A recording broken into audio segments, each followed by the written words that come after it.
Aujourd'hui, je parle de l'Ukraine. Vous avez constaté, les amis, comme moi, que beaucoup de personnes aujourd'hui commencent à parler de dialogue entre les Russes et les Ukrainiens. Vraiment, il faut que la diplomatie commence à travailler. Qui parle de cela? Les politiciens européens, les politiciennes américaines, même Joe Biden, Kamala Harris, commencent à parler de la paix en Ukraine. Vous savez pourquoi?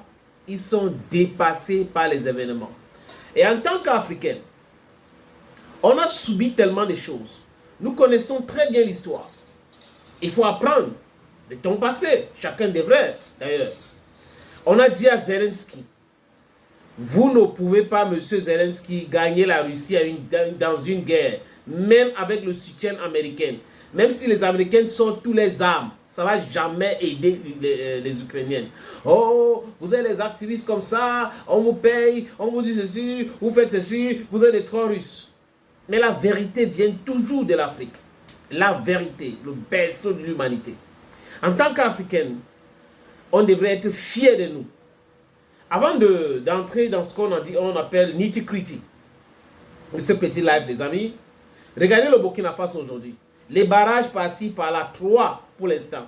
Regardez l'état de route au Niger, la construction. Regardez le Mali aujourd'hui. Si ces 3 pays que je viens de citer n'étaient pas décidés de se séparer de la France, ils seront toujours là où les autres pays sont. Le Cameroun et les autres, j'en passe. Il faut avoir du courage, avoir des dirigeants qui ont la vision et non ceux qui regardent la télévision pour pouvoir avancer dans notre continent. Et les exemples des autres devraient nous servir. Prenons ce qui se passe ailleurs. Dites-nous, well, est-ce que là, this is correct? That is also correct? Quand on a fini de se poser les bonnes questions, on va faire un bon choix. C'est pour ces raisons que je dis souvent ici, quand nous analysons les sujets géopolitiques, il faut qu'on regarde toutes les actualités là, tous les sujets là du point de vue de l'Africaine que nous sommes. Vous voyez un peu. J'ai noté et posé la question, est-ce que c'est la fin de la guerre en Ukraine? Si oui, pourquoi est-ce que les Ukrainiens n'avaient pas pris l'initiative depuis longtemps? Du moins, quand la guerre avait commencé, Volodymyr Zelensky a voulu. Il a même commencé à discuter avec les émissaires russes à Minsk, en Bélarussie. Et après, en Turquie. Mais qui est celui-là qui est venu mentir, comme d'habitude? Boris Johnson. Il était l'envoyé de qui? Aussi de Joe Biden. Donc, les Américains et les Britanniques ont trompé les Ukrainiens. Eh bien, les amis, encore il faut comprendre. On manque celui qui adore le mensonge. Je dis souvent à mes gens que s'il y a un féman autour de vous et il vient vous faire, c'est-à-dire qu'il vous raconte des trucs, après il prend votre argent, ça veut dire que vous voulez entendre des choses comme ça. Pour gagner de l'argent, par exemple, il faut travailler. Il faut être méthodique. Le gain facile est toujours très dangereux. Idem pour la victoire facile, comme ce que Zelensky a voulu. Maintenant, les amis, je vais aller point par point. Le premier point que j'ai noté ici, c'est Zelensky qui commence à être découragé. Pourquoi Zelensky est découragé aujourd'hui, les amis? Il a dit cela à Budapest lors de la réunion de l'Union européenne, où Macron a parlé des herbivores, des carnivores, des omnivores, parce qu'ils ont peur de Donald Trump, l'arrivée de Donald Trump. C'est un businessman. Il n'est pas là pour les histoires. Si les Américains ne profitent pas de leur relation avec, de leur relation avec l'Union européenne, bah, Donald Trump veut passer à autre chose. Donc ça fait peur à ceux-là qui ont maintenu certains pays en Afrique dans le sous-développement, dans ce qu'ils ont appelé, merci mon frère, France-Afrique. On est en train de disloquer cette histoire et on espère que le président Gbagbo va pouvoir tout changer quand il deviendra président à nouveau de la Côte d'Ivoire. On prie, les amis, et tous les autres qui me suivent ici, sachez que je le soutiens et je le soutiens ouvertement depuis 2000, je le soutiens.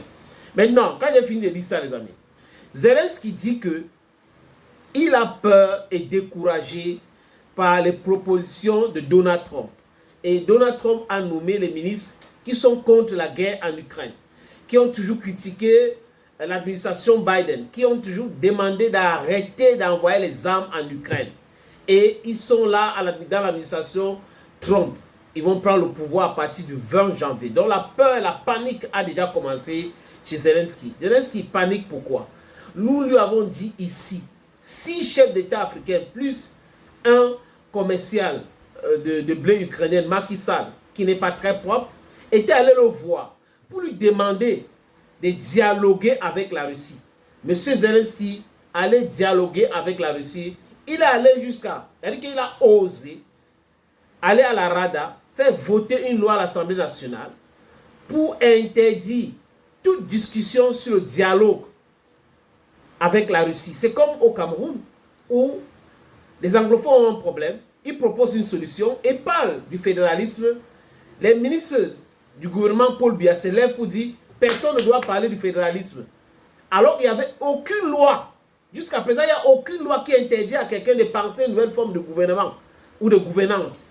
Mais vous voyez qu'on est dans cette sphère-là. Les gens qui ont fréquenté dans ces pays-là, qui pensent que c'est comme ça qu'il faut prendre les choses en main. Donc Zelensky, qui n'est pas l'ami de Donald Trump, c'est un fait. Hein?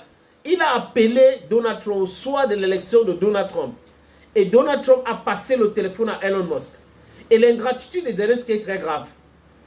Donald Trump, en tant que président, a voulu voir clair sur les histoires de corruption de Hunter Biden dans la société pétrolière ukrainienne. Il ne lui a pas donné les informations.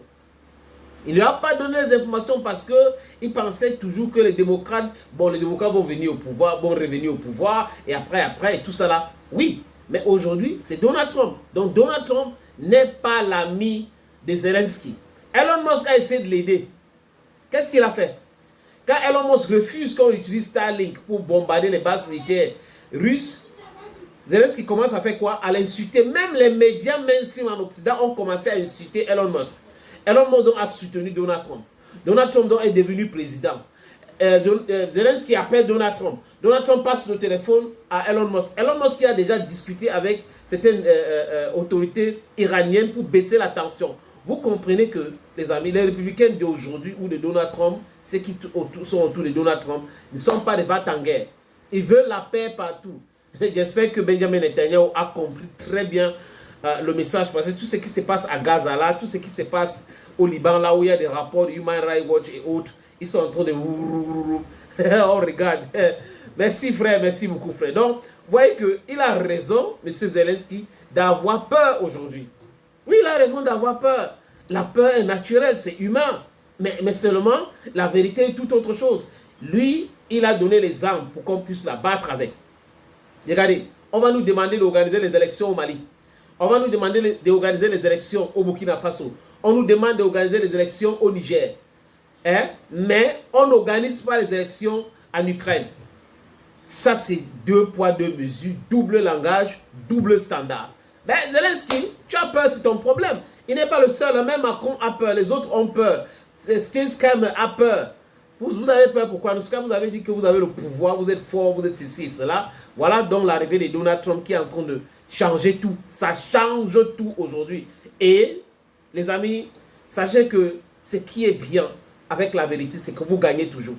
Nous étions toujours là en train de dire que l'Ukraine a déjà perdu cette guerre. Compte tenu de ceci, compte tenu de cela, il y avait les faits. Et on a retrouvé quand même des Africains recrutés partout dans les pays africains qui disaient que non, l'Ukraine va gagner. Il y a même un monsieur qui m'a rencontré un jour à Douala pour commencer à insulter Ibrahim Traoré.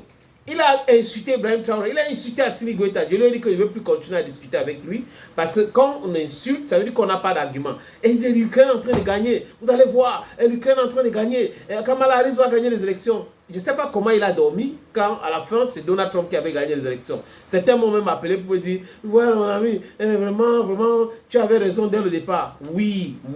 Et même en Côte d'Ivoire, comme je le dis encore, on aura toujours raison. M. Ouattara va partir. La Côte d'Ivoire n'appartient pas. Paul Biya va partir du Cameroun. Le Cameroun n'appartient pas à Paul Biya. Les autres vont partir. Les pays ne les appartiennent pas. Ça appartient au peuple. C'est ce qu'il faut dire à ces gens-là. Bon, les amis, quand j'ai fini de dire ça, ça c'est Zelensky qui est découragé.